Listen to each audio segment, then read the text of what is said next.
Welcome to This Daring Adventure podcast, where we work on bridging the gap between where we are and where we want to be in order to live a bigger and bolder life. In this podcast, we will provide inspiration, tips, and skills you need to make your life the adventure you want it to be. Here's your host, mindset mentor, and life coach, Trista Gurton. Hey everybody, welcome back. Thank you for joining me today. Today we're going to talk about emotions. And I know this is a challenging subject for, let's be honest, all of us. And I've spoken with many clients and just in general with other people, and they will tell me that they're not in touch with their emotions, they don't express their emotions, they don't know how to express their emotions, they're not emotional, all the things. And it's understandable. This is not something that we are often taught in school. And obviously, a lot of the messaging from our parents, from our teachers, from our culture, media, and whatnot can be quite to the contrary, that instead of telling us to express our emotions and to feel our emotions, that it's normal, that nothing has gone wrong, we're given a lot of messages not to do that. And it can be anything from, telling us not to be so emotional, telling us not to cry, telling us to buck up, telling us not to worry about it, telling us that everything will be fine. I mean, there's everything in between. And this messaging, particularly when we're children, can be quite powerful. Our brains are not yet formed. They're not quite sophisticated. They're trying to make sense. Obviously, we trust the adults in our lives, our teachers, our parents, whomever it is. And so when they tell us something, and usually it's not just going to be one time, it will be several times. It can be messaging that we hear over and over again, particularly if this is the way they were raised, if this is the way they manage and handle their emotions, then this is the messaging that we're going to receive. And we will pick it up, especially as children. We don't know any differently. We don't know how to analyze and to think for ourselves at that point. So it's very common that we will internalize this and we will keep it with us into adulthood. Our brain is not fully formed until we're in our mid-20s. Then we reach that point, and again, we're not really told that we can examine our beliefs and examine the way that we were raised and the way that we handle different issues and what we are thinking about different things, including ourselves, our emotions, our lives. And so we don't take the time to reflect, to see what it is we believe, what it is that is serving us, whether we want to keep these beliefs or not, and whether we want to decide to choose new ones. And this pertains to the way we handle and express our emotions. Emotions are a healthy part of the human experience. And all of the emotions that we experience, everything that we feel, is completely normal. It may not be pleasant. There may not be pleasure associated with it or in the experience of it, but that doesn't mean that anything has gone wrong. Obviously, flying into rage, intense anger, intense sadness, all of these things sometimes indicate that there is an issue there that maybe needs treatment, maybe that there is a diagnosis, and that requires clinical help.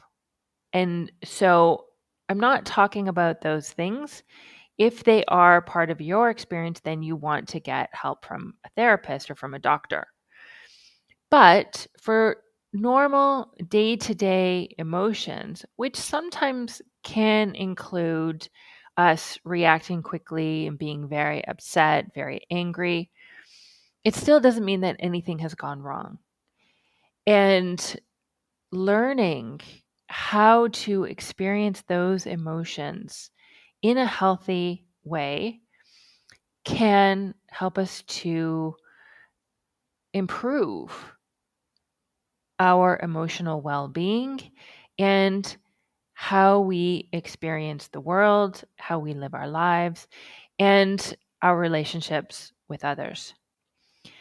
Essentially, we have a choice as to how we want to respond when we experience an emotion. This can include reacting. So it may mean acting like sort of like a child having a tantrum, slamming doors, swearing, yelling, stomping our feet, not talking to the other person. All of these things are basically emotional childhood, and we are reacting to the emotion that we are experiencing. Then there is resisting. So we're trying to keep from feeling it. We almost, it's like having a beach ball holding it underwater. You don't want to experience, don't want to feel it, don't want it here. It shouldn't be here. Try and get rid of it. So you're really resisting trying to experience it. And then we have sort of a numbing or buffering, which again is resistance to experiencing the emotion, to feeling it. And that in order not to feel it, then we indulge in something that doesn't serve us and it has a net negative experience for us or a net negative result. So this would include gambling to excess, drinking to excess, porn, shopping, Netflixing, eating, any of these things that we do beyond what we might regularly do if we were feeling well, feeling fine, feeling content. They tend to just be in excess and not serving us, not helping us. Finally, then, the fourth way we can respond to our emotions is to allow them and to process them. And this means being aware of what we're feeling, naming it, and then allowing it to be there. An emotion is a vibration in our body.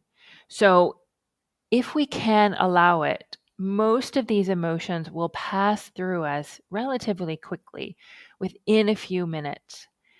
Sometimes it takes longer. Sometimes it may take a few days, a few weeks. It depends on obviously the situation, the issue, and what we're thinking about it.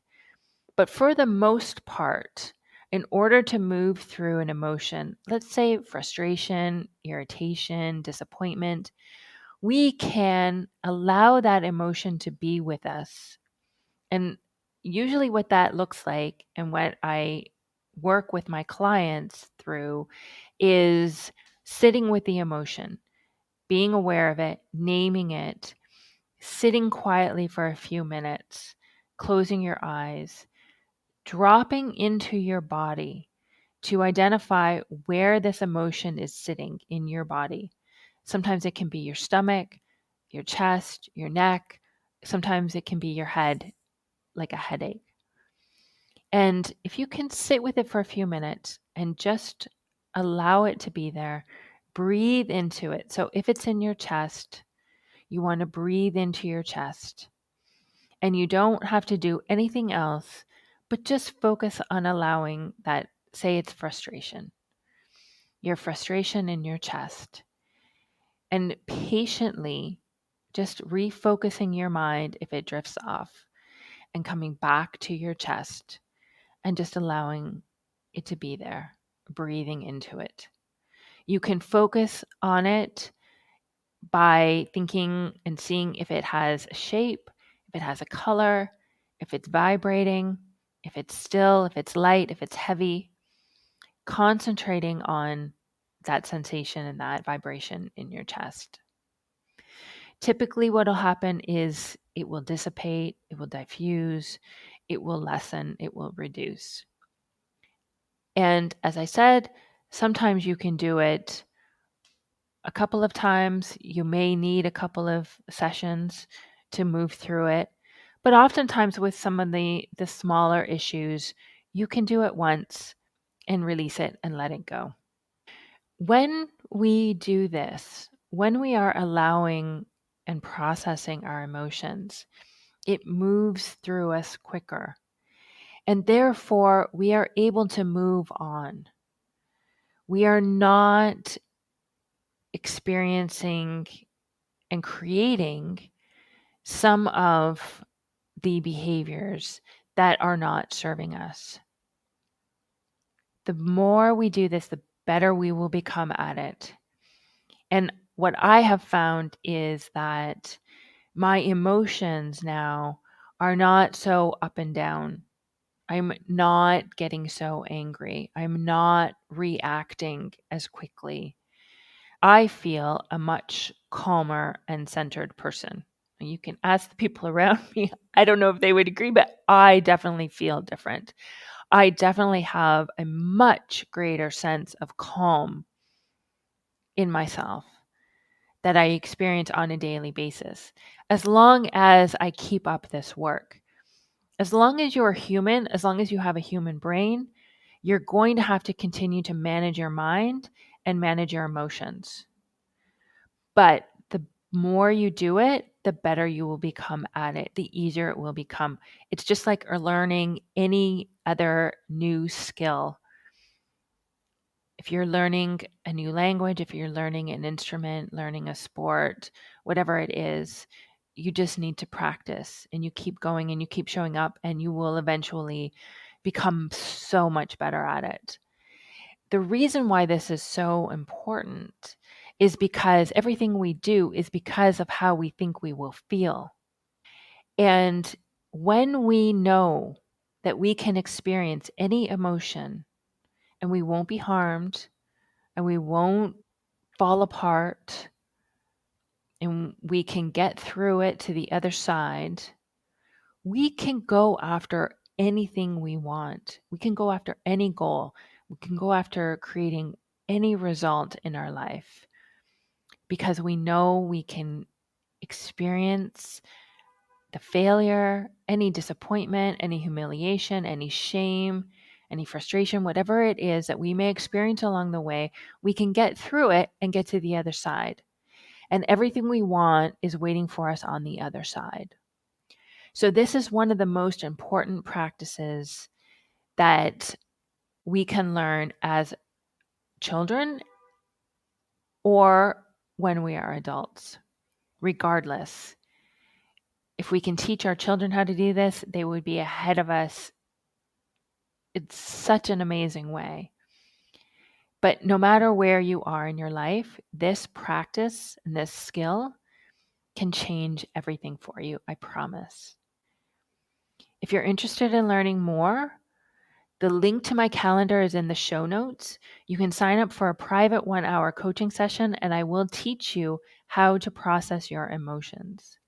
I will teach you that you can take anything you're feeling and get through it. And in fact, if you want to create amazing results in your life, if you want to make big changes, learning this skill is key. So come to the coaching session. Bring any issue you wish. Let's chat. I can help. All right, that's what I have for you today. Thank you so much for joining me. I'll talk to you next week. Take care, everybody. Bye-bye. Thank you for listening to This Daring Adventure podcast with your host, Trista Gurton. We hope you enjoyed the tips and conversations on how to get excited about life again. As always, you can head to tristagurton.com for additional resources and to book a one-on-one coaching session. You can also follow Trista on Instagram at Trista V. Gurton. Don't forget to subscribe, rate, and review us on Apple Podcasts. Thanks again for tuning in, and we'll see you next time.